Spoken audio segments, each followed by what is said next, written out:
A pleasure. Good evening to everyone here. I'm V. Lakshmi Iyer.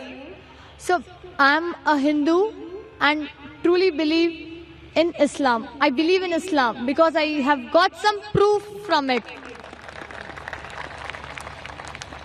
So, when you said God is one, religion is one, let me take an example of three people, a Hindu, a Muslim and a Christian.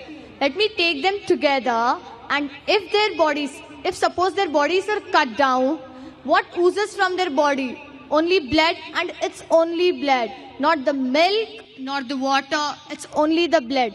When you cut down, only the blood oozes. Why do we differentiate when we depart the body? The Muslims go with burying, and we Hindus, we go by lighting the fire.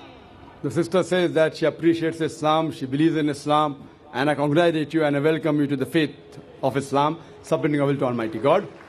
The question asked by the sister is that a Hindu, Christian and a Muslim all have got the same body, same blood, same constituent. But when we die, why in Hinduism do we burn the body? Why in Islam do we bury?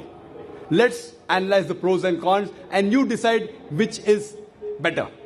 In Hinduism, also they say you can bury the children, etc.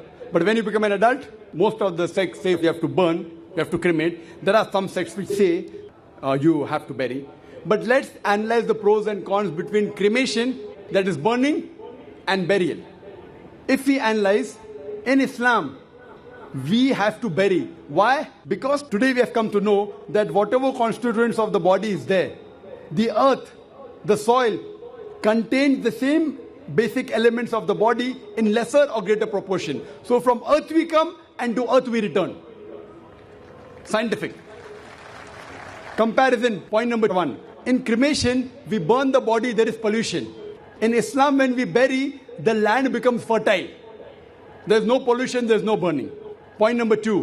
When you burn, you chop down the trees. Greenery goes down. Environment is being uprooted. In Islam, when we bury, land becomes fertile, more trees grow. It becomes a manure. No chopping down of the trees. Better for the environment. You know, the government says, don't chop trees. If you don't chop trees, how will you burn the human body? Point number 3, it is more expensive. According to Indian statistics, every year, crores and crores and crores, hundreds and thousands of crores, every day crores of rupees are spent. Every year, hundreds of crores are being spent only on the trees and burning the body. In Islam, when we bury, it is cheap, free. Point number 5, when we burn, the wood becomes charcoal, ashes.